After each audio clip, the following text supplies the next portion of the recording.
3 রাকাত নামাজে 5-7 বার হাই আসে, কিন্তু সারাদিন রাতে একবারও আসে না। এখন করণীয় কি?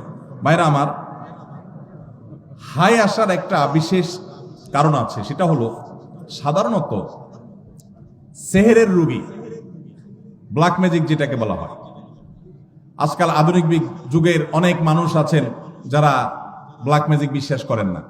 একটা হলো হাতের ভেলকি, যেটাকে জাদু বলেন, ওইটা তো চোখের ভেলকি, হাতের ভেলকি, সেটা ভিন্ন বিষয়। কিন্তু জাদুকে অস্বীকার করলে ইমানই থাকবে না। কোরআনে আল্লাহ তাআলা সেহের সম্পর্কে বহু আয়াত নাজিল করেছেন। আর জাদুর বাস্তবতা বোঝার জন্য আপনার শুধুমাত্র সত্যানুসন্ধানে দৃষ্টি থাকা দরকার। আপনি একটু তাকালে দেখতে পাবেন যে কিভাবে আল্লাহ তাআলার কোরআন কাজ করে মিরাকলের মতো। শুধু জাদুর রোগীকে যে ট্রিটমেন্ট করা হয়, কোরআন দিয়ে রুকিয়া করা হয়, এটা দেখলে আপনার ইমান বেড়ে যাবে। তো এখন জাদুর রোগীদের অনেক সময় হাই বেশি আসে, হাই অহেতুক কোনো কারণ ছাড়া দেখবেন হাই তুলতে থাকে অসংখ্য।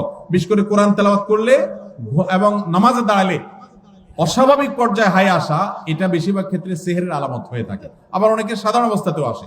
আবার অনেক সময় শরীর অলস থাকার কারণে, অনেকদিন না ঘুমায় থাকার কারণে হাই আসে। অনেকে নামাজে অলসতা আসে, সেটাও হয়, কিন্তু সেহেরের কারণে অনেক সময় হয়। সেজন্য সেহেরের কারণে হলে কোনো রাকির কাছে শরণাপন্ন হবেন।